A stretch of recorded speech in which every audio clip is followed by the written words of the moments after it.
pledge allegiance. Pledge Allegiance to the flag of the United States of America and to the republic for which it stands, one nation, under God, indivisible, with liberty and justice for all. Okay, we'll do roll call. Tony? Present. Mike? Present. Larry? Present. Jeff's here. Elena? I'm here. Mike? Here. Thank you. Tracy? Here. And the, Mike, the attorney, is also here. So we'll move on to any public comments. Thank you. Anybody like to give any public comments?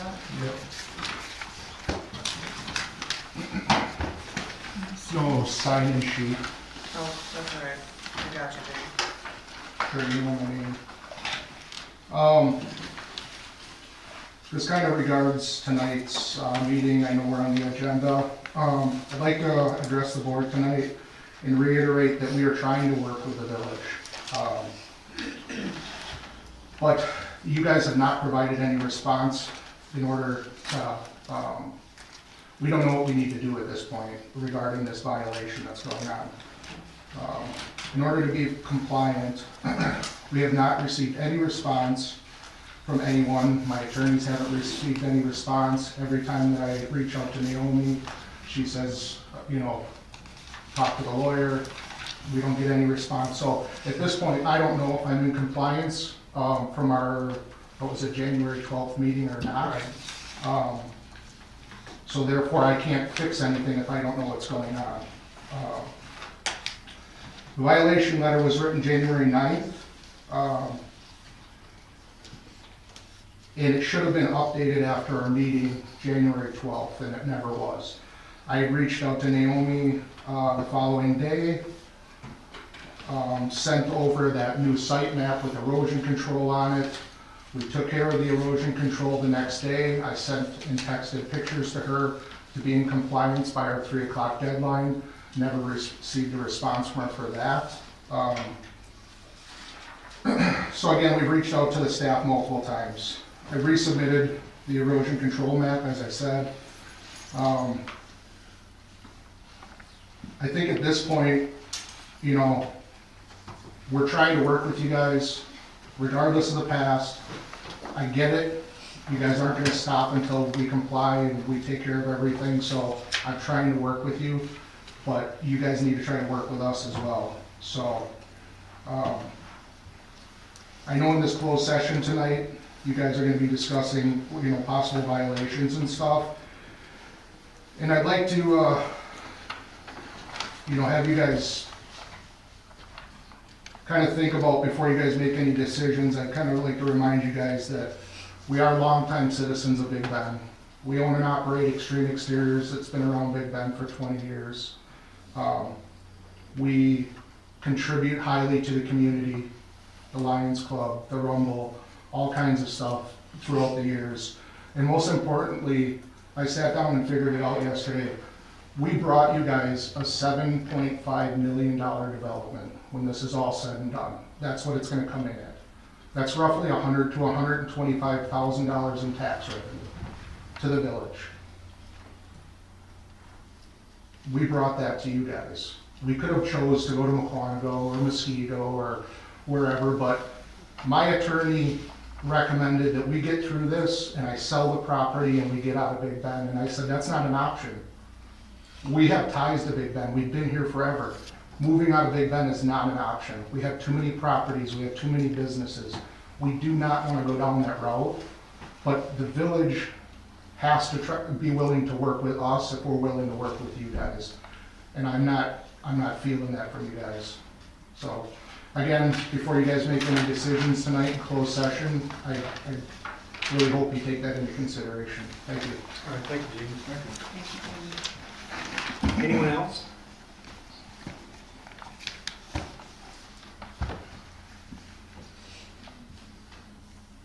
Third time, anyone else?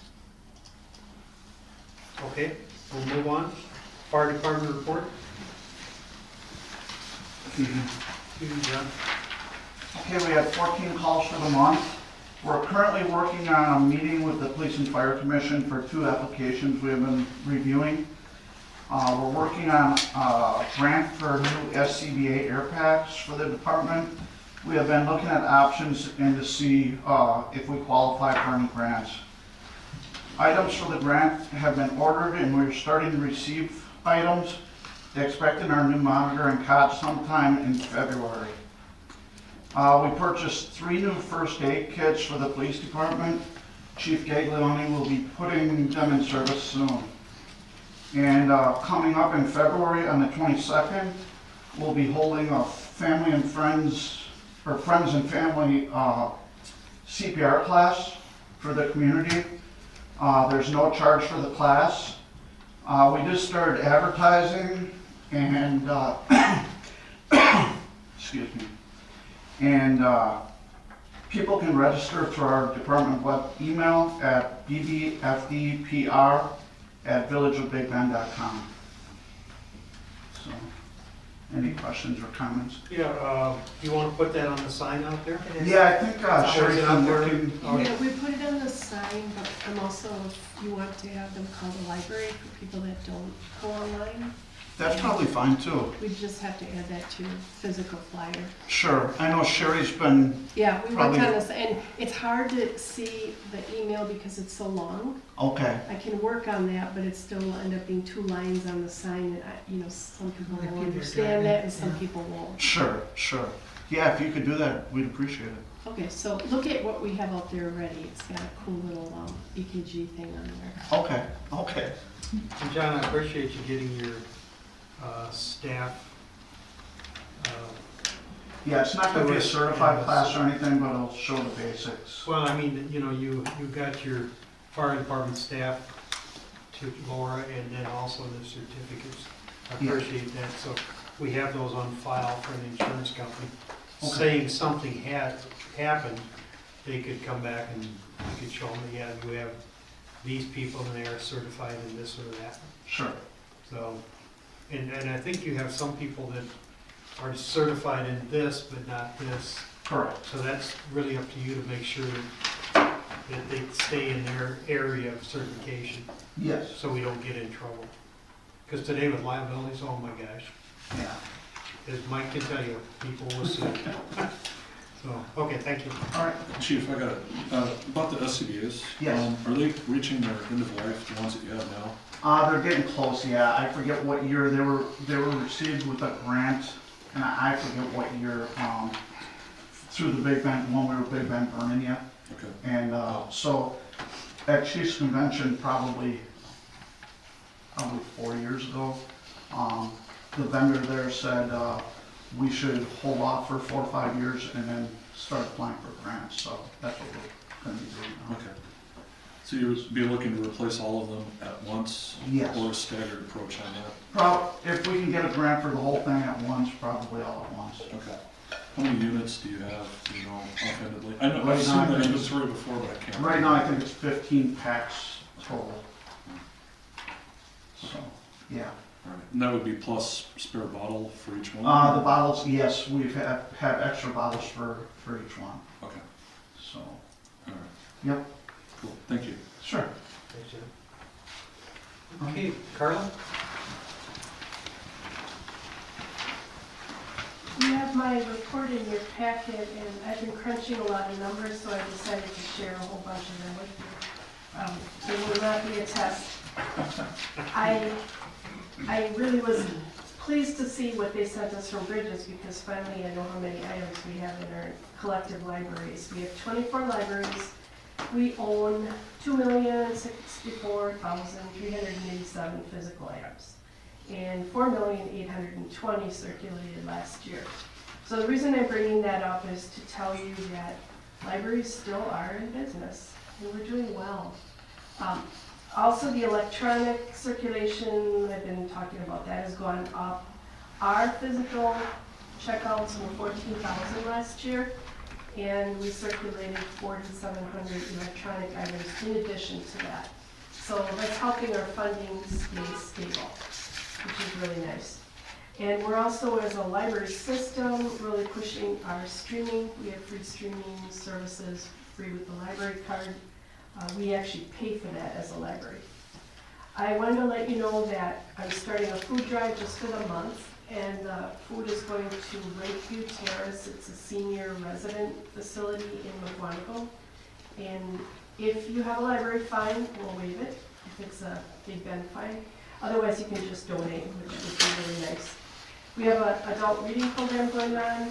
Some of the local vendors, like Pumpkins, Honey, and some other people donated the items, or we purchased them at a great discount. But we're giving out free baskets if you read, you put your name in for a drawing for that. And the other last point I wanted to make was we have this fun thing, when you check out an item, we tell you how much it would have cost retail value. If they would have paid for it, all of our patrons would have paid $398,000 this last year from our library that they checked out. But they did it for free, so that's my ad for tonight. If you have any questions, ask me. I will be sending everyone the copy of the annual report when it is approved, which will be by March 1st. And then you'll get it all in your mailbox and have fun with the numbers. Okay, thanks, Carl. Thank you, Carl. Okay, police department. Good evening. Reports are in front of you. You can take a look at the narrative, or the items that know while I'm talking. One intoxicated driver, one disorderly conduct. Quiet month for January, that's pretty much part of course around here. One adult arrest, 64 traffic stops with 63 citations, 327 total calls for service, 142 business checks, house checks, 3 traffic accidents, and 1 with the fire department on 6 of their calls. For 2023 so far, for January, for salvage vehicles, we did 26 of them. And we spent 13 hours and 18 minutes assisting other agencies, mainly Waukesha County, Waukesha Sheriff's Department. Thanks to the fire department for redoing our first aid kit. Those are up and running. Jamie also took care of finally getting our AEDs that were used up in the last 9 months that we had to get new pads for. Those are back up and running. We still had AEDs in place in all our squad. We took them from command staff that had them and put them in our regular squad, so we were never short any or missing any, but we decided now we can circulate them and we get more of them out there for the staff. Questions, comments? What was your revenue off in salvage inspections? You know? For December, we wouldn't have none of the payment yet. Oh, you, I mean, no, I for was January. thinking for January, yeah. It wouldn't have came in yet because Okay, we didn't get it. so we're starting out the year a little better than what we had, Yeah, but we didn't have it in last January, did we? yeah, we got 10 last January. I can't remember what the number was. Okay. But 26 is a good month. Yeah, yeah. If we keep that average, I Now, I brought up the, can't remember off the top of my head, but I think if we average 26 a month, it'd be like $23,000 for the year. that'd be nice, Right. yeah. Do we have the new squad up and running now, or no? No, the new squad's still in the garage waiting for, I just talked to the vendor for the equipment. He expects the rest of the equipment to be in mid-March, which would be right on time, because we didn't expect to get our squad until end of February, beginning of March. The decal place is all set to go. We have that in order, it's all set to go, so once they get the parts in February, we'll get it up there and get it on the road and get the other one sold. And what are we selling? 2016 Ford Explorer for Interceptor. Okay. Should we think about passing that down to the DPW or no? I'm sorry, what? You like your Explorer, you want the one that we're gonna sell? I'll take a look at it then. It's the last thing I've been worried about lately. Is yours I still think- fairly decent shape? I haven't seen the one that he's got. We'll talk about it. Yeah. Okay, and then last month I brought up the fact of, you know, the speeding and stuff up on 164 there. And we had a real good example of reckless driving, you know, and speeding and all that when they had the 2 individuals up on Cherry Street where one guy shot another guy for, The one that's overnight, or by Woodland and Sherry, that the Sheriff's Department handled. yeah. But then on 164 and then it happened at Cherry. That's where the scene was, yes, from my information. But, yeah, please continue with was Yeah. cracking down on 164. And It's, it saw in the notes, even the bus companies are working with us because there's a lot of people violating the bus, the bus irons and the bus stop signs. We got 3 of them over a 3-day period. The new cameras they have on their buses are just awesome. You can literally, one was a little blurred because of the salt on the camera, but they do a pretty good job with the other one the day before. You can see the guy right in his window yeah, going through it. So good. with their help and the ones that are those violations are all right at the school, at the end of the school day where everybody knows it's kind of hectic there at that time of day. Right, right. So, We yeah, still have our crossing guard, don't we? Yes, And then you guys are up there some also? we're gonna try to get up there at sit at least some of the time. Okay. Thank you. Questions, comments, concerns? Thank you. Thanks, Chief. Okay, public, well, let's see, President's report, I have nothing at this time. Public Works? Good evening. We got 2 burials, sold 4 plots. Right now we're up to, we have a burial coming in Saturday, so we'll be up to 5 for the month of February already. Picked up all the Christmas trees in the village, and all something that we hadn't put on the village website, but we did it again. Quite a few of them. I had somebody run over 2 signs on Villa, both are speed signs with children at play. Just to give you an idea, those signs are about $500. It's not a cheap date anymore. We have a large mulch pile in the village parking lot. We moved that up into the leaf bin right now. So if anybody needs any mulch, and I know it's cold, but we'll get it to them. Did some pothole patching. Again, we need to visit the streets, issues of the streets, of funding to get some of these roads done. As you all probably know, we have legal right now on with Cummins Corporation and the transfer switch here. I know Mike sent some stuff out too, so it's we're gonna see what happens there. There's some stuff that came out yesterday, I believe.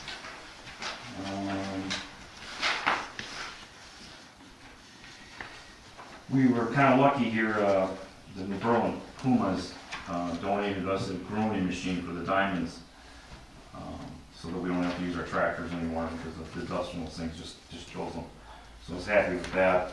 Thanks to those, the individuals from that. We're out 6 times this month, salting. We purchased some rough road signs for Big Bend Drive. If you drive through there, or if you have a plow in your truck and you go down there, it's like 15 miles an hour. Otherwise, there will be a plow or something in your front seat because it is exactly horrible right now. So we're waiting for Digger's Hotline to get those things howling and we'll put the signs in. Did a webinar on FEMA. I don't know who, I think you sent that to. They came down the pipe.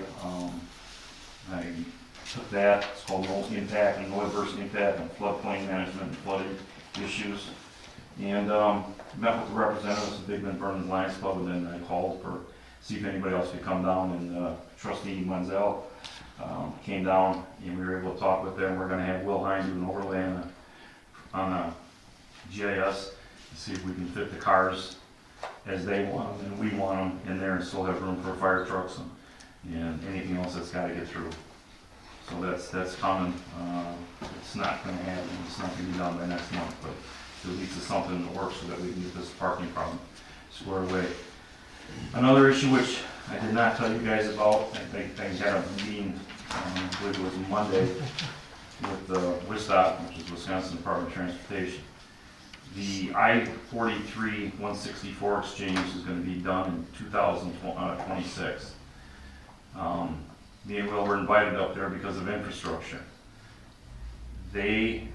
Our final day to have anything proposed on there, or month, is September. So we need to we need to at least think about putting the sewer in on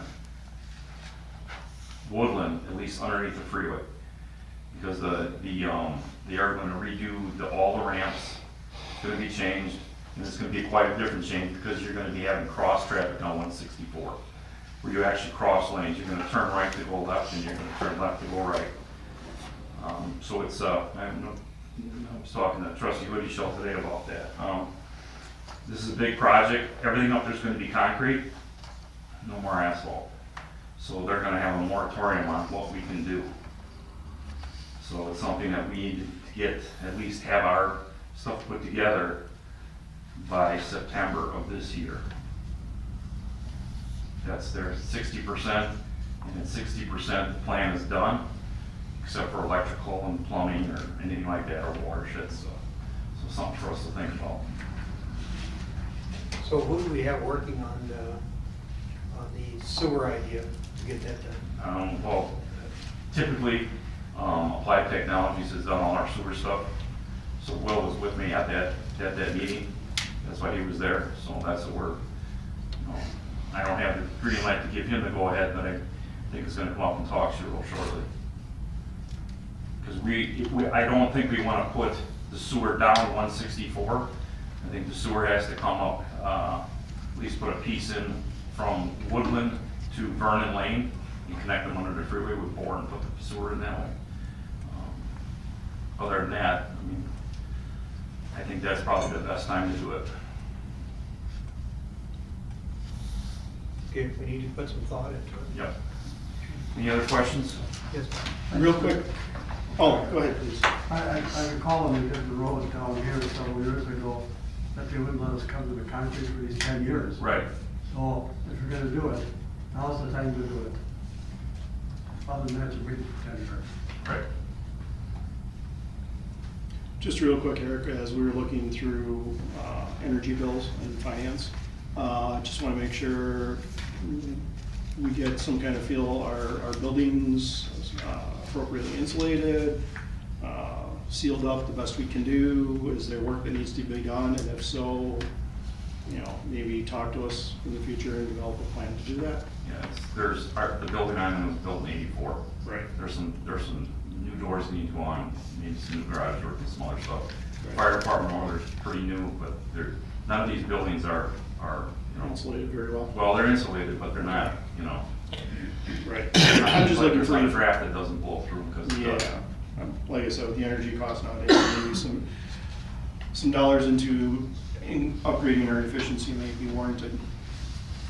Just want to ask, I noticed that Cherry Park parking lot hasn't been plowed. I know we did it in the past occasionally, not all the time. I think it's something that should probably be done. There's people that Yeah, still go down there. we'll get down there, we're gonna take care of it probably tomorrow. Okay, thanks. Because we're gonna be out with the wind blowing tonight anyway, stuff like that, so. Any other questions? Thank you. All right, thank you. Thanks, Eric. You did mention the fact about, this isn't a question for you, about the website. We will have a gal shortly that will be working, doing our website for us, helping out, so that, just to let you know that it happened sometime this month, later in the month. So, thank you, Rick. Mike, anything? Just a couple things, other than those that already appear on the items on the agenda. One is the chief and I had a discussion last week or two about a sex offender who potentially would be interested in moving to the community. And we looked at our current ordinances, although they're not particularly old, and also some court cases have come down recently. So I think we should take a look at that. And I don't know if the safety committee or something like that is the appropriate place, but I would think that that would be appropriate. And I don't know if this body wants to take action now to recommend that they review it, will help them, but it should be looked at. Yeah, if you could take a look at it and maybe give us some ideas of what needs to be updated, that would be good. Okay. So you want to take that up? Yeah, we'll take that. We'll grab that into public safety.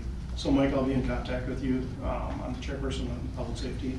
Okay. And I'll be in touch with you, either phone call or email, and see what your ideas and recommendations are. Thank you. Thank you. Mike, you want me to forward, Mike, Mike, this Mike, do you want me to forward Mike, that Mike, the stuff that we talked about, so different. Well, we got a couple ordinances from other jurisdictions. Mary actually got them for us, so we have a couple of jurisdictions ordinances that I'll send to you tomorrow. Sometime. Sounds good, thank you. Now, we have to take a close look at court decisions that have not gone in favor of the communities.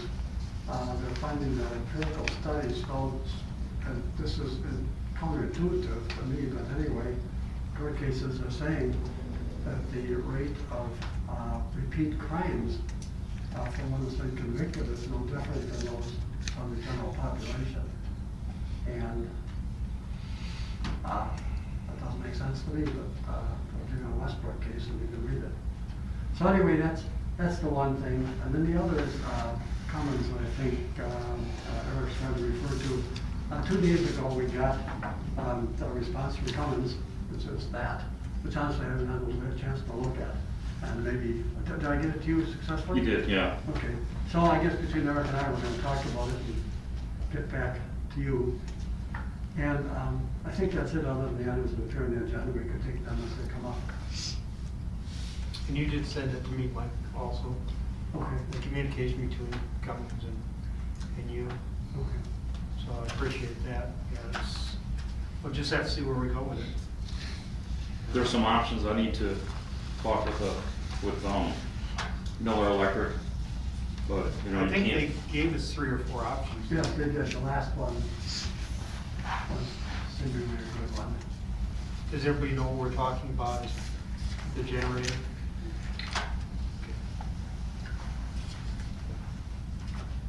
Okay. Okay, we'll move on to minutes. It looks like we have 2 sessions here, the 12-7 and the 1-8. Anybody want to make a motion? I'll make a motion to dispense with the reading. I'll second that. All in favor? Aye. Are you doing December 7th, is that what you said?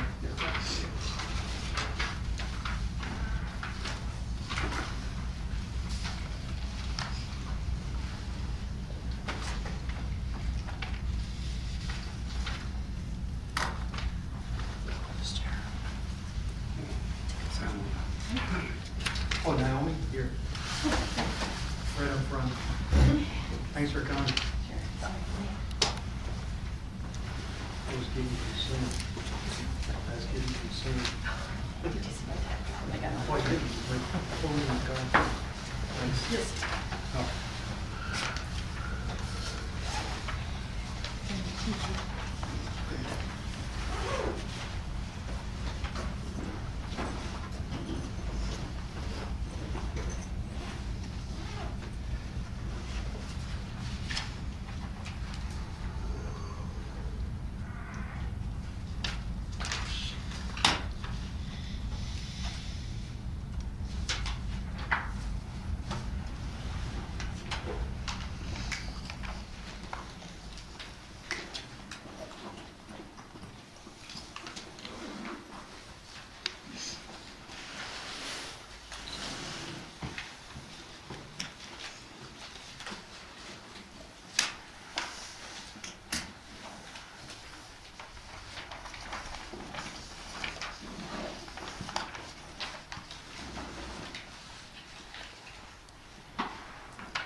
Under new business.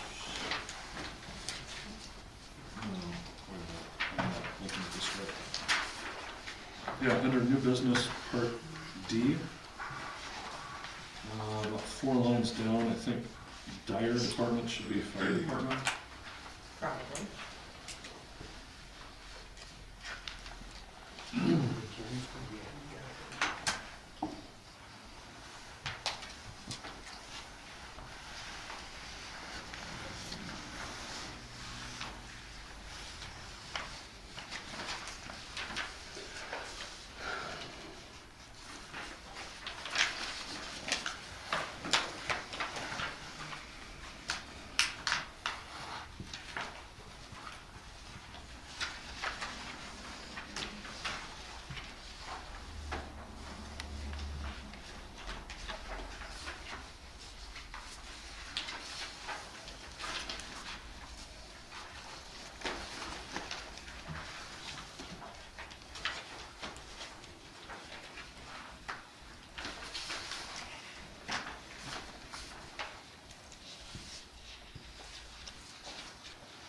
Make a motion to approve the minutes with the one correction that was notated.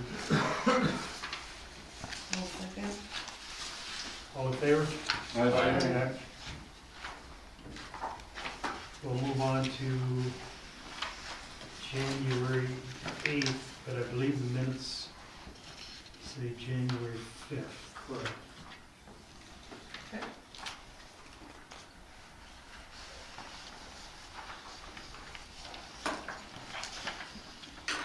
We need to make a motion to dispense with the Yeah, reading on this yeah, one. we do, yeah. So moved on that. Second. All in favor? Aye.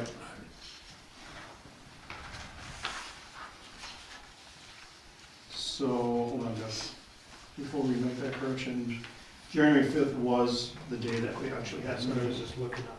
The agenda was incorrect Okay, with the date of 1/8. so the minutes will be correct The then? minutes are correct on January 5th. Okay, Thank you.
Make a motion to approve the minutes as presented.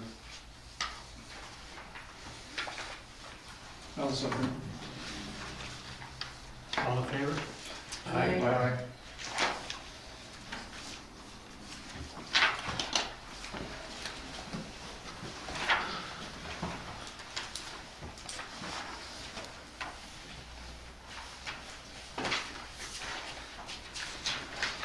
Okay, we'll move to payment of bills. And I'll make a motion to approve the bills in the amount of $206,278.82. That's 206,278.82. And I'll remind anybody on the board, if they like, they can come to planning at any time and feel free to look at the bills. They're not a secret. Finance. Or finance, yeah, finance, so, I'll second that. okay. All in favor? Aye. Okay, chapter 9, we need to table this, so I'll make a motion to table it as the engineers would like to review this again. And so I think all we really have to do on this is have your blessing on that and wills, and then we can move forward. I think we've approved everything but the ordinance on it, is that correct? Yeah. Okay, so I make that motion to table, can I get a second? Second. All in favor? Aye. Okay, we'll move forward to the discussion, consideration, approval, disposition of Casey hillside update. We had a draft agreement from Casey's attorney, it looked pretty good. I tried to go to Mary and Melanie, but I think they failed several times. So did it get through now? I took a look at it today. I have no additional comments, so No? it looks good to me. Same? Nothing to add. Well then, I'll be sending it back to Mr. Casey's attorney tomorrow or Monday and tell him what we have proposed, which is set forth in my handwritten notes on his draft. Some of them might be subject to discussion, so I'll keep you posted as to how that goes forward. I think once we arrive at that agreement and get it signed, he's got money being held at this point, that would be then released. I'm making certain that we catch all of the remaining consultant's fees before it's released or it gets subtracted from that amount. So we're working on it. Okay, thank you, Mike. And the next one is yours too, Harvestview? Yeah, ours too. Do we need to make a motion to table for Acacia? I think that was just an update, is what it says. Okay. All right. And as to Harvestview, talked back and forth a fair amount with their attorney, Sandy DeMille. Neither one of us had ever seen this situation before. One of the attorneys in our office that probably have 500 years of lawyer experience. We've never run into this before. We're going to develop this agreement and a plat that's not going to move forward. Sandy talked to the title company, Wisconsin Title, that provided a way that they believe would be successful, would work. And they're confident enough where they would, as insurers, be willing to insure future use of that property, future development. So if they're willing to put all their money where their mouth is, that's fine. I'm satisfied with that. So now I think it's a matter of, I know I dropped a note to Sandy recently, in the last several days, as I recall, essentially saying, we agree with the process that they have identified, and among other things, we do expect that Tom is going to reimburse the village for whatever monies we spend on planning or engineering. And then maybe the descriptions of other things that are going to be in this document. They're working to go to the Register of Deeds office to undo the plat and the developer's agreement that was previously executed and recorded actually. So it's a work in process. There's no major time constraints. other than to get it done soon before the ball is moving. Any questions? Hearing none, I'll be quiet. I don't think so, and I think that's another update if nobody has questions. Okay, we'll move forward to discussion, consideration, and approval of Chapter 5 open burning update. And Mike went through quite a presentation last time. I asked the community to give us their comments and suggestions on what we can do, and I've not heard a word. So, guess, you know, other than the people that came and spoke about it, you know, so, but, we can move forward and discuss this then.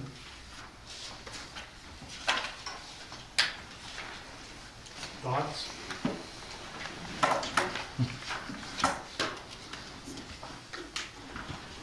I think the DNR lays out a pretty good program for most communities in the state, and a lot of communities have adapted that.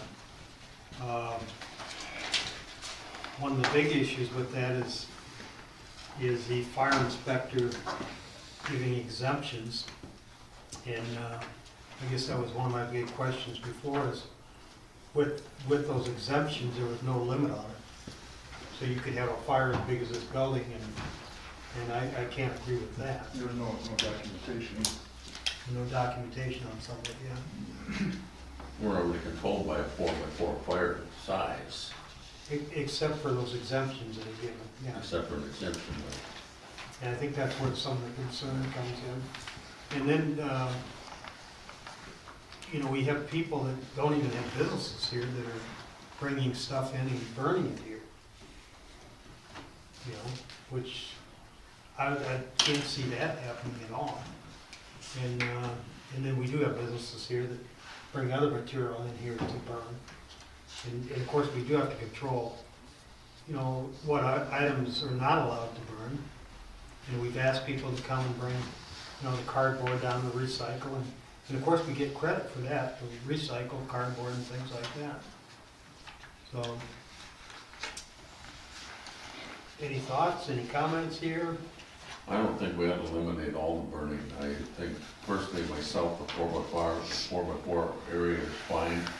And if we can at least keep that, keep a 50-gallon drum, be able to burn odds and ends in. At one time, the industrial people all had garbage pickup. We paid for it. They eliminated it after a number of years. And if we're going to eliminate all burning, well, then they ought to bring back our garbage service as the residents have. A container for recyclable, a container for disposable. The small container, Mhm. like what we had? We had that at one time for a lot of years. They took it away from the industrial people and they never took it off our tax bill. We're still paying for it. So consequently, if they're gonna eliminate everything, well, let's get John's to pick up all of our industrial as the residents. Mike, when did that happen? How long? We had that for a lot of years in industrial. So you're basically saying You that can they ask, were burning all of their refuse in their normal garbage? What's So that? you're saying what they were doing is burning all their normal garbage, not having to have it picked up, which isn't one of the things that's allowed to be burned. Is Eric still here? No. No? Is that- I don't know if there'd be any extra cost to that, or, I don't know, that's something we need to think about if it is on the tax. Well, it shouldn't be an extra cost because the industrial people were paying for it back then. And I always got after Gail, the clerk, when she was a clerk, I said, well, you gotta take it off our tax bill if we're not getting garbage pickup anymore. And it was never taken off. Consequently, let's get the containers back to the industrial people and let the Johns probably have an additional charge, but let them start picking up as the residents. Do you know why they cut that out? I don't know. You know, this was, we probably had that pickup for 10 years at least or longer. Do you know the timeframe, Mike? What's Do you that? recall the timeframe? No, I don't. Yeah. I built out there in the early 70s and we had garbage pickup then. So you really haven't had it since late 80s, 90 or something like that. Yeah, we had it for a good 10 years. You on the And again, board? Were you on the board then, Mike? On the commission probably, yeah. Planning? So you didn't hear about why or anything? No, I don't know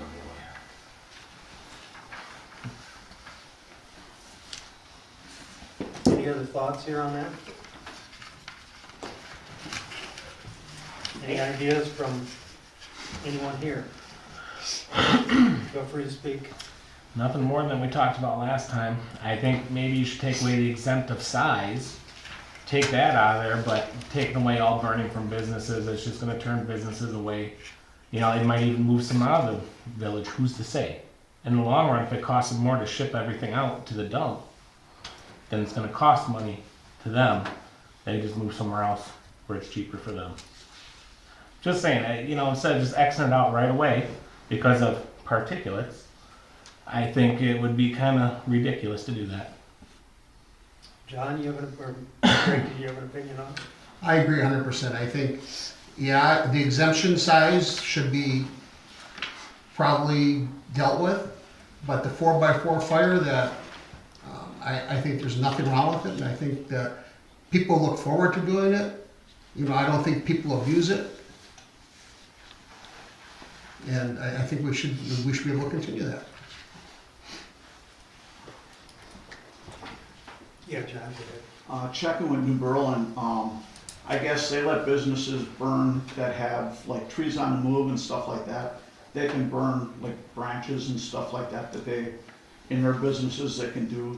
I guess they have several different ones that they give, I think it was a permit, a yearly permit or a $10 permit to burn. I have to check into it more. They didn't know the specifics. I just found out about it this last week. Yeah, they give area businesses that do the tree work and that they give permission to burn.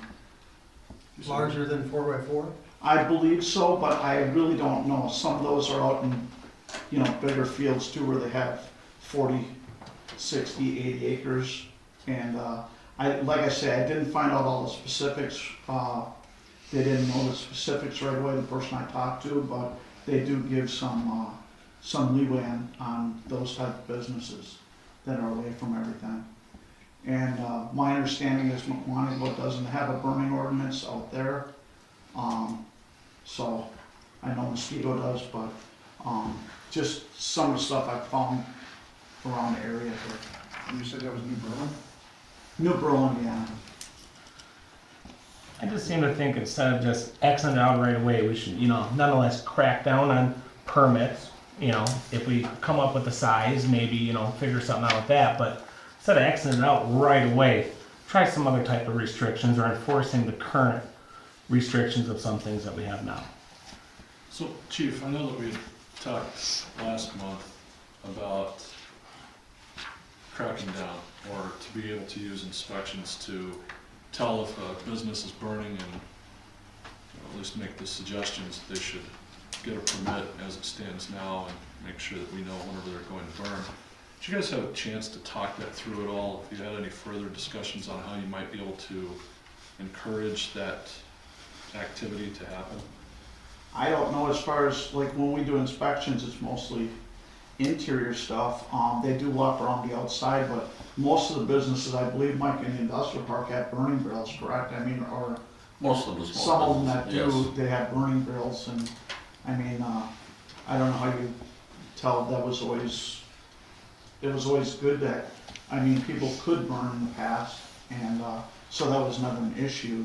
I guess our inspectors could tell them that, you know, but in like the special permits and that, they have to refer to, what is it, section 5.13 in the local ordinance. So in there, it tells them that it's gotta be 4x4x3.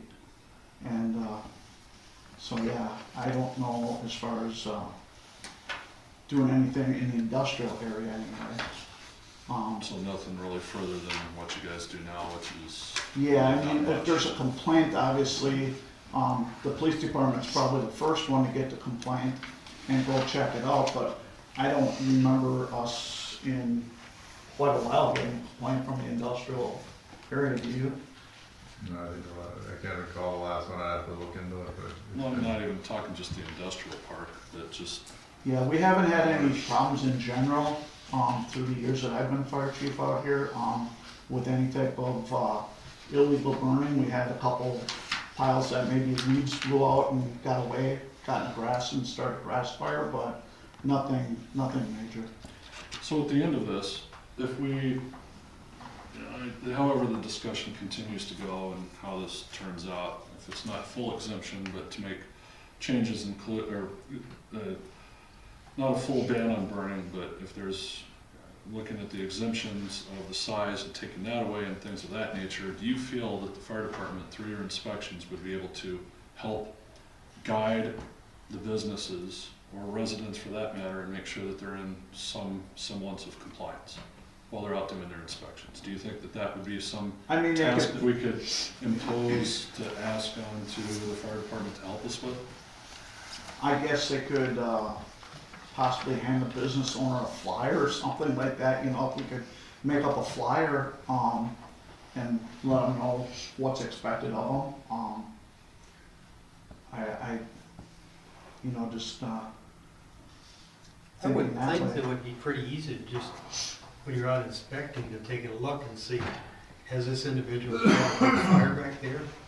Yeah, I Or mean, not, or whatever. I mean, it's pretty obvious. I mean, I'm not a fire inspector, but I could probably drive around and say, yeah, this person is burning quite a bit, more than he should, or whatever. We're not eliminating burning barrels, are we? Or is that? No, I believe that was requested to keep barrels in, we just had to define a size limit on barrels. But still, that would be for residential.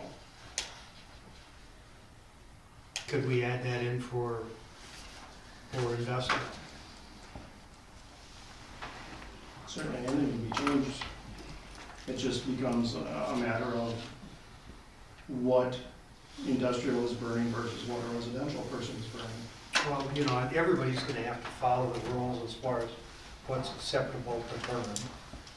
You know, and I think a lot of that's already in the ordinance, or it's in the DNR, if we were to adopt that. I think there's a lot of residential people that probably burn more illegal stuff than a lot of the commercial or business people do, and that's for a fact. yeah, 'cause So I don't think even just put us, the business people in one category and say they burn illegal stuff, and the residential people, no, they just burn newspapers. I think that's a silly assumption. I'm sure, because, you know, you get into Christmas time and stuff, when you have styrofoam and all that, I mean, I'm sure these burning barrels on residents' properties are burning. And I think styrofoam is one of the things that you can't, right? So. I have a barrel, I burn papers, a few sticks in it, watch it and control it, you know? So, I think that's kind of what we're looking at, is to, you know, take and work with everybody, but yet keep things under control. Like I said before, these exemptions are the ones that are really concerning me a lot. I mean, when you do a 4x4x3, that's not a huge fire.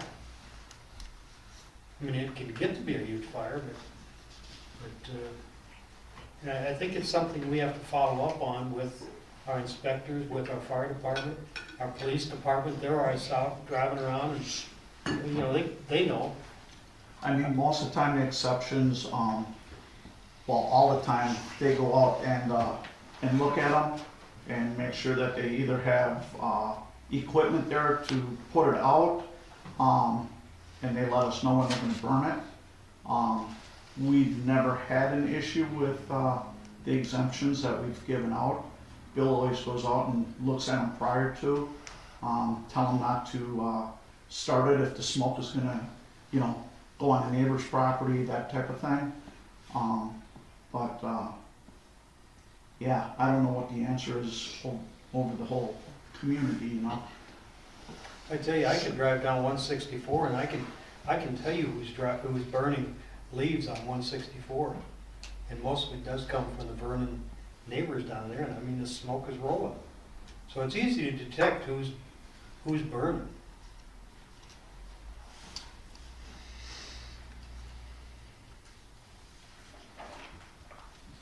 So I guess it's up to the board, what do you want to do? So, this came from public safety, and I know Trustee Menzel had done a pretty large presentation last time. Trustee Lewandowski, I'll ask you, you're on public safety, what's your thoughts on this? Well, the only problem I've seen and heard is some of the business owners that we have in Big Bend don't live here, and they think they don't have a voice. Yet they own a business and pay taxes for their business. That's why some of them haven't been attending, because they figure that what they have to say is not gonna count because they don't technically live here. And I've reassured them that yes, it does matter because you do own a business here. So, because I know, like, Jamin doesn't live here, but their business here is in town. I mean, so that's a big deal. And they're long established in our community. So, I know of at least 4 business owners that would have loved to attend, but like I said, they just think you're gonna listen to them and be like, okay, whatever, you don't live here.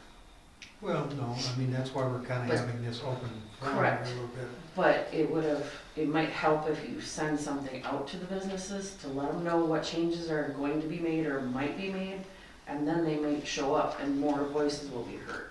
Some people might say, yeah, sounds like okay, we don't burn much, doesn't matter, but then you're gonna have others saying, no, this is gonna hurt our business because it costs this much to trailer all this out of the area to get rid of it. So let me ask this, since you've had discussion with some of these business owners, do they have permits to burn? Have they filed for permits for the village? For the ones that I've spoken with, Lim Walkers, well, he was here, Tom. He was here. He doesn't have. He doesn't have a permit. Never asked anyone. We were talking after everybody left that night. And then, Shamrock, but they know they're not supposed to be burning, so they just been, well, Patty lives upstairs, so she just has a little bonfire outside. She has a puppy, so I've been taking her out, and she just sits by the fire now. But, I mean, we want to work with them, I mean, you could, of course, we can see that. I mean, I've made it clear that they should attend. The reason that I asked that about the permits is if we don't know that businesses are burning, and the fire department has done inspections but have not identified the businesses that are doing that to try to correct their actions so that we know that they're burning, then we don't really have any control over what's being burned and when. Something like Shamrock, if they're just burning in a barrel, that's not a huge issue, but the other business has a sizable, looks like a 30 by 40 foot burn area that is burned continuously. The one that was at planning and, At the board meeting. and the board meeting. Yeah, so, you know, that's where my concern comes in. That's my biggest concern, is to try to get a handle on. If we put limits on how big it can be, that's fine. Well, we already have a limit on how big it can be The without. stopping of exemptions. Right, but the only exemptions that have been given are the ones that actually did burn permits. And I'm looking over Mike's shoulder here because he just has it up, but on average, there's only like 5 permits that's been given each year, and some of them are to multiple of the same business. So, you know, that's where I'm getting at. We need some middle ground here, if anything. If we don't want to do the full exemption, and we don't want it to just be cowboy style, we need something down the middle so that we have a handle on things that are being burned and when, so that at least the fire department has an idea that this is happening. I know there's a couple of businesses that call in diligently, that they have their permit, they call in every time before they burn, and that's great. So then that gets kicked out, I believe, to public safety, gets advised of it. Sometimes, more importantly, it goes to the fire department, right, chief? Yeah. Yeah, so then you guys know that you can pay attention to that, and if you see something, or if you get a 911 call that there's a fire that's spreading, at least you know where it is, and you know the circumstances behind it instead of the unknown. That's my biggest worry, because there's been incidences in the past where there's been fires, it's smoldered, it's the Boy Scout rule, you don't leave that fire until that's completely out. You have to have fire watch, but fires can come back, they can smolder, a day later it catches back up, it's in the wind, and all of a sudden it's out of control. It happens, but we need to try to put something in place so that we can try to prevent that if at all possible. And that's one of my biggest concerns. Whenever this was brought up, that's the first thing that I jumped to. And then it started with people making some comments, social media, with people here at the board meetings.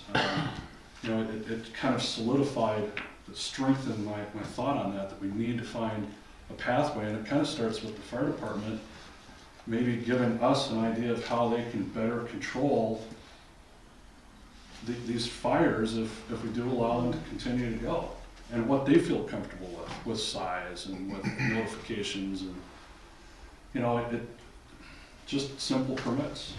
If you issue these permits, John, your inspectors, do you look them over also and kind of sign off on them? I do not, Bill does. Bill does, I've had a couple permits that I haven't taken, But and Bill comes checks on them. yeah, that's what I was gonna ask is, does he come back and check to see Yes. what you're burning, the size of what you're burning? Yes. You know, so we need better communication on that, so, you know, I think we can meet some equal happy ground here or whatever, but, you know, it's gonna kind of fall back in your lap to monitor if we allow it. What about the businesses that are doing things the right way and doing things to protocol and getting permits and calling in every time and still being penalized? Well, that's what we're trying not to do. We're trying to come up with But something. it steers businesses away from getting permits, saying, well, if I'm gonna go get a permit, now I'm on the radar, now every time I do something, I'm gonna be micromanaged. So they just say, well, we'll just burn and not get a permit. And if you're burning correctly, why are you worried about being micromanaged? I don't know. Well, for starters, we were called on, and I've got a ticket for it, as a matter of fact, for burning at 10 miles an hour. 9. Or at 9 miles an hour. We had 3 screenshots of 7, 8 miles an hour. Somebody had one at 10, so that was good enough to give us a $270 citation. For 1 mile, that could be a little gust. It could be anything. How do you, if that was the case, don't you think that the chief should give everybody a ticket for going a mile an hour over the speed limit? I mean, that's just silly. There's gotta be some, like I said, there's gotta be some common ground. You can't say, okay, it's 10 miles an hour, you're getting a ticket. That's impossible, because as you know, wind can go from 0 to 7 to 10 to 15 and then back down to 0 again very quickly. And that's what happened. The current ordinance does state 9 miles an hour. Okay, exactly. So I'm saying we got a ticket for 10 or 9, whatever it was. So we're going to go to court for it, but Was that the most recent one? that's the one you called on, yes. So my $270 ticket for 1 mile an hour. The wind was going 1 mile an hour over, and we had to do it.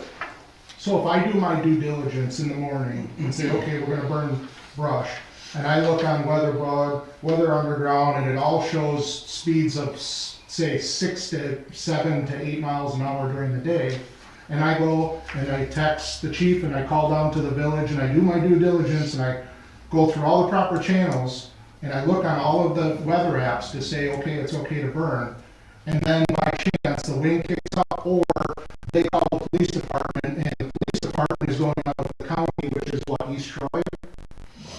Waukesha. So they're taking readings, they have to take the readings that are through Waukesha. That's not Big Bend. I'm looking on all the weather apps that are out of East Troy and local.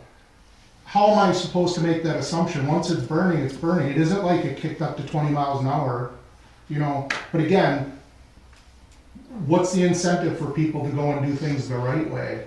When they do it the right way, they still get penalized. Well, the incentive is gonna be to continue to be able to burn, and that's what we're trying to get to right here. We're talking about the common sense part of it, though, with what we're trying to say with the wind. We do everything we can to go by the rules, and then all of a sudden it changes a little bit, or they're getting a different reading because they're going somewhere else, and we're getting it from Big Bend, but they're going through Waukesha. how is that even, So how is when that you- when you, even had- fair? Had that officer come out and talk to him and stuff like that, were you communicating back and forth about where you were getting your reading? And We didn't get a chance, they just brought a ticket down and gave it to us. When was this? I don't know, whatever date, 2 months ago. Chief, you have any thought on this Jamie, at I all? think Jamie issued the ticket. It's pending in court. It was issued based on the wind speed that the dispatch gave us.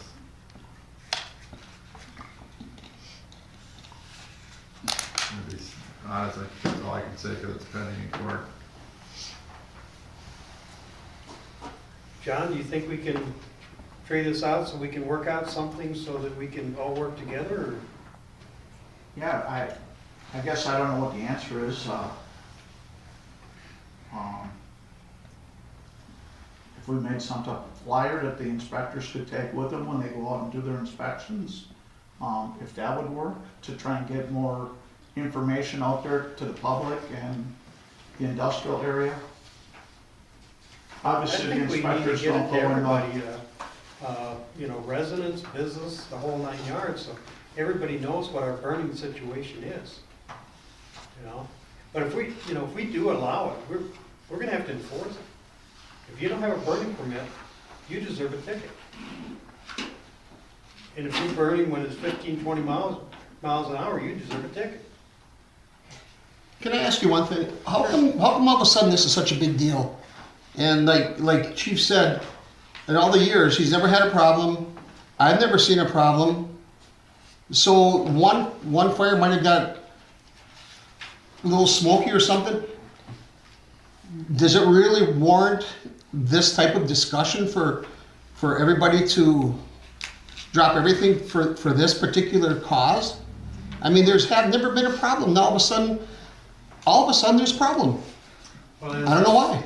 As this has been looked into, we find that there's many people that have not even gotten burn permits. So it's a problem we didn't even know was out there. And once we start looking into it, we find out, wow, this is a bigger thing than what we thought it was. As much smoke as leaves make, maybe we ought to have the residents get a permit for burning leaves. A couple times this last year here, it was so darn smoky in town here, you could hardly see where you were going. And I'm sure you experienced that too coming through. Yeah, town. that's it, like I said, coming down 164, I could. So let's make the residents get a burning permit for burning leaves. What do you That say? creates more smoke than anything. And I know that gentleman that lives in the Vernon portion, he, almost every day came home from work, Oh, yeah. big, huge smoke That's from what, coming out of that's the what I'm backyard. talking about there too, yeah. What is their ordinance on burning? Do they even have one? I believe they do. I don't have a copy of that with me. Just like on Edgewood, there's 5 houses. All by themselves, they're part of Vernon. So they can do whatever they can burn, and smoke goes over to people's houses. Everything's so intertwined. It's really tough to do what you guys want to do. And make sense of it at least. Yeah.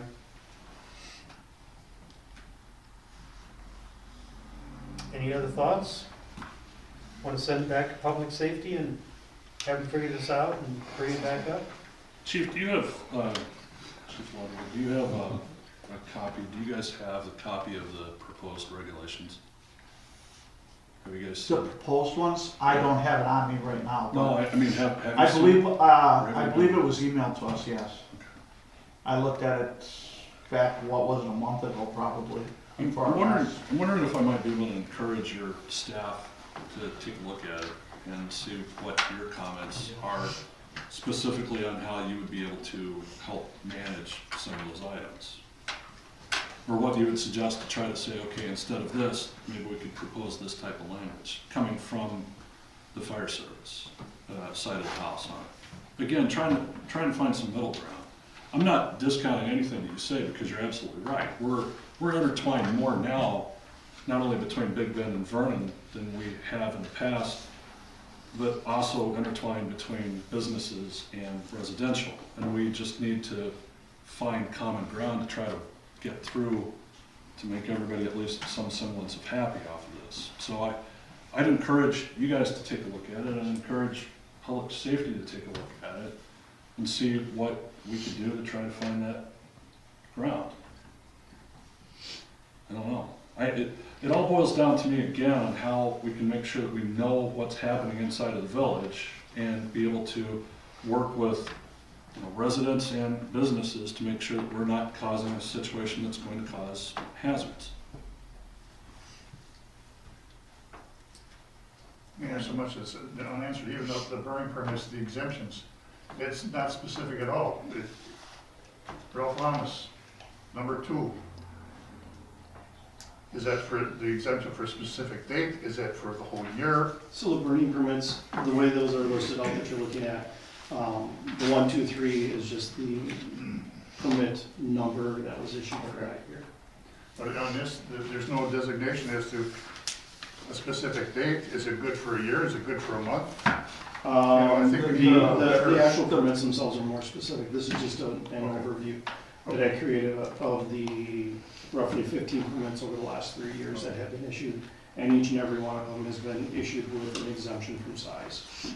Because like Jeff said, we find that, looking into this, we're finding out more and more that people are burning out, everybody, a lot of people are burning without permits at all.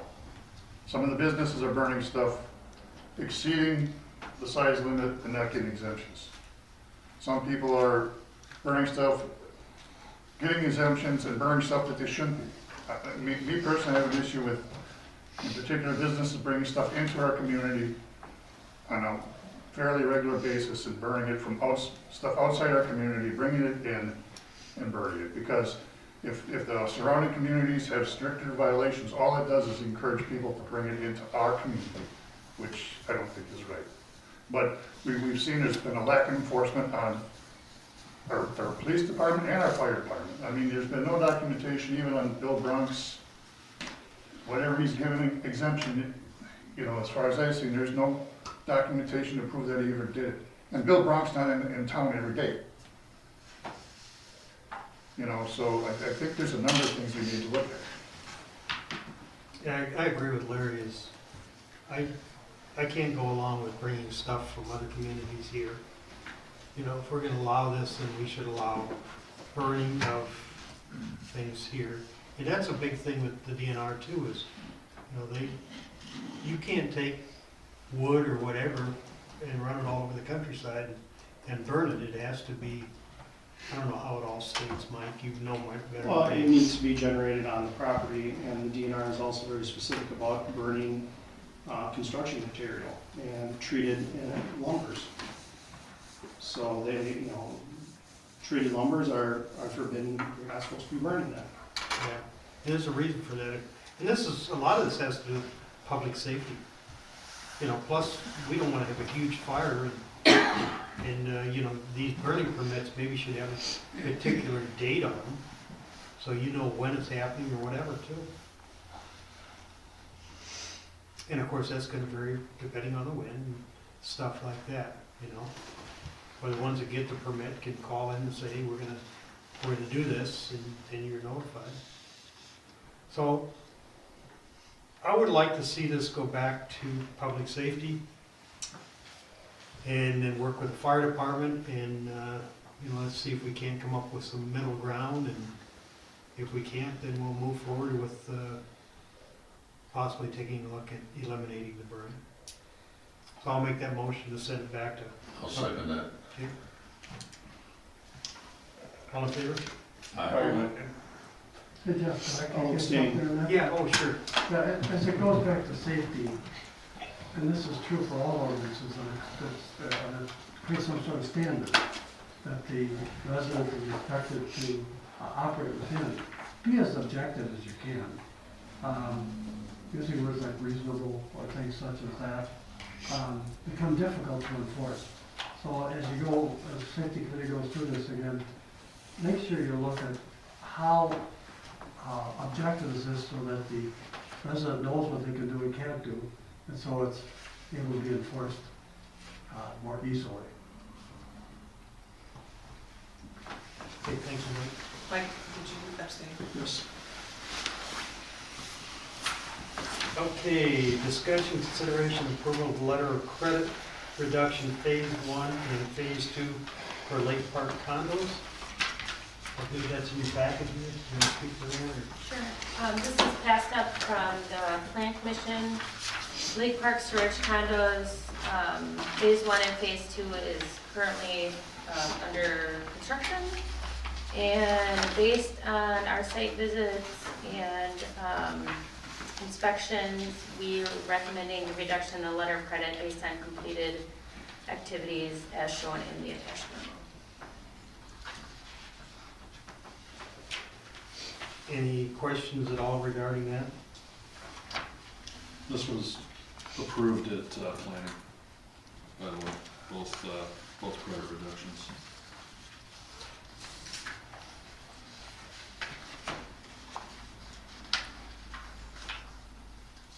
Make a motion to approve the letter of credit reductions for phase 1 and phase 2 for the Lake Park Condos project.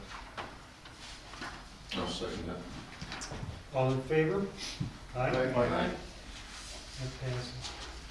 Okay, discussion and approval of letter of credit reduction for Ripplebrook East. Similar situation here. Ripplebrook East did quite a bit of work last year and asked for a letter of credit reduction. They have the binder coat of asphalt down, which is the majority of the payment released. And we are retaining for the surface coat and some minor additional other items as noted in the attached spreadsheet. This Will Hine from ATI is doing the inspection and has verified that this work has been completed. I think this went through planning also, didn't it? Yeah, it was approved at planning. Anyone want to make a motion? Make a motion to approve the letter of credit reduction for Ripplebrook East as presented. I'll second. All in favor? Aye. Okay, this is, next one is resolution number 2023-02, fire department schedule. This is what John gave us back December? Probably 2 months ago. I think it's in your packet here. Resolution 2023-02, resolution establishing fees for service provided by the Village of Big Bend Fire Department, whereas section 4.11 Municipal Code of Village of Big Bend authorizes the establishment of fees for service provided by the Village of Big Bend Fire Department, and whereas the village finds it to be in the best interest of the village to charge for such services. Now therefore be it resolved on the village board of the Village of Big Bend that fees set forth in attached schedule be established for service provided by the Big Bend Village Fire Department. And of course, if you pass it, it's passed on this day, and then I will sign it. So the fees are attached.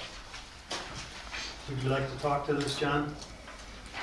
We haven't raised our fees since 2015.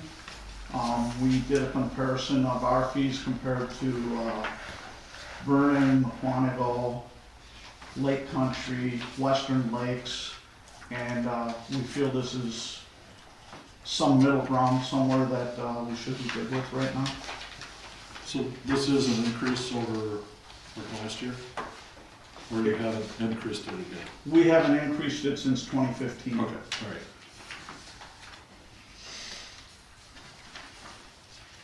You feel this is enough to cover it? I think right now that should be sufficient for Are for we a few in years. line with medical insurance providers and things like that?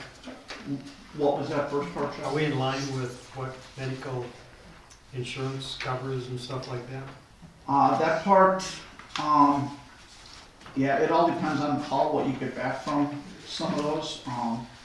So yeah, compared to the other ones that we looked at, we're in the middle on some, and so I think we're going to be fine with this increase right now.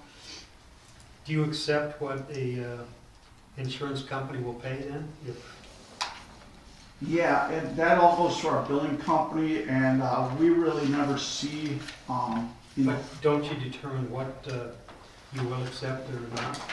yeah. So yeah, Jamie had called up to the billing company, because he's got more time during the day to make those phone calls, and he talked with them about it as well, and I think we're in a good spot with these fee increases right now. So.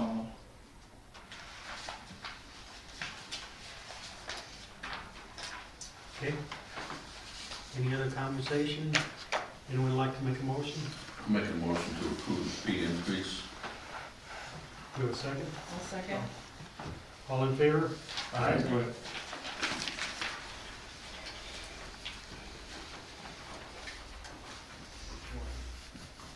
Give that to Kelly, please. Okay, we'll move on to consideration of the following operators' licenses.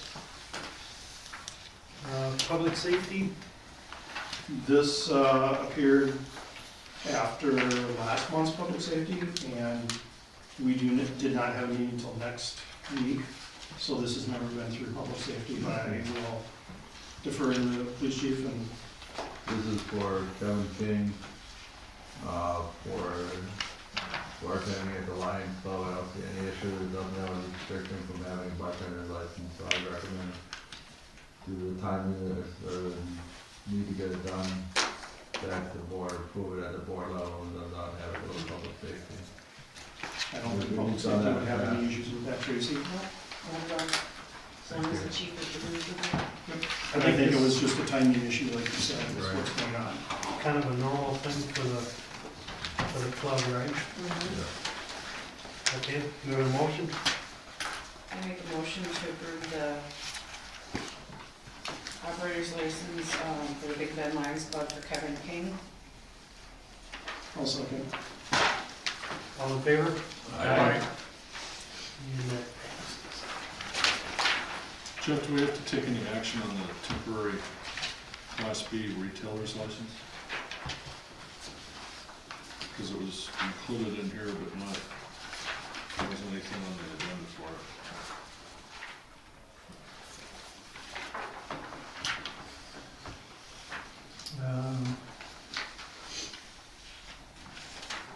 Chief, thoughts?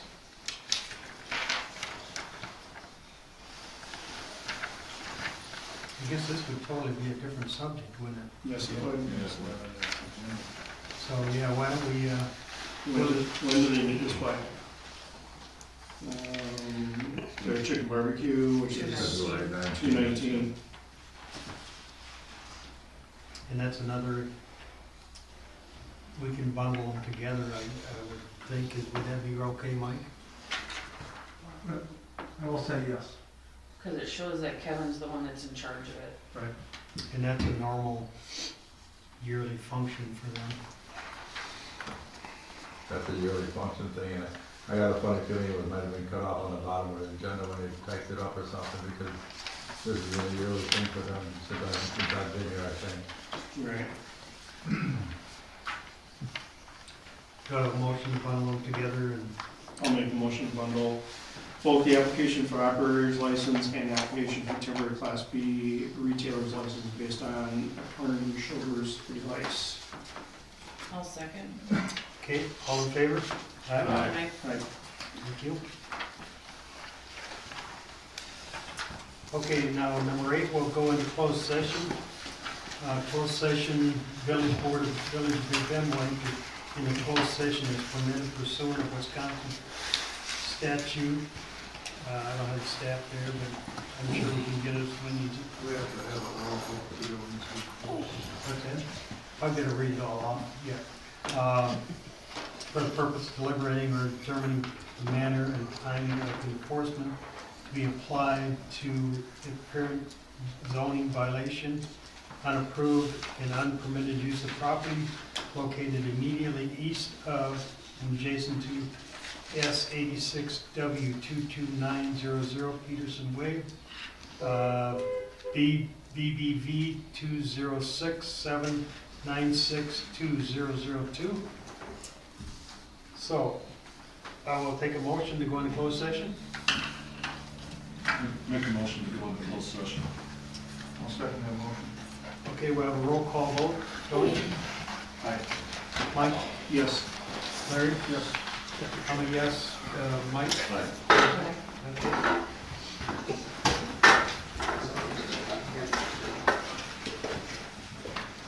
Is Mary here for this, or did she? I don't think she needs to be here for this, does she? You know what, her power cord is still back there, so she may be around. Or no, it's not a power cord, it's just a chair.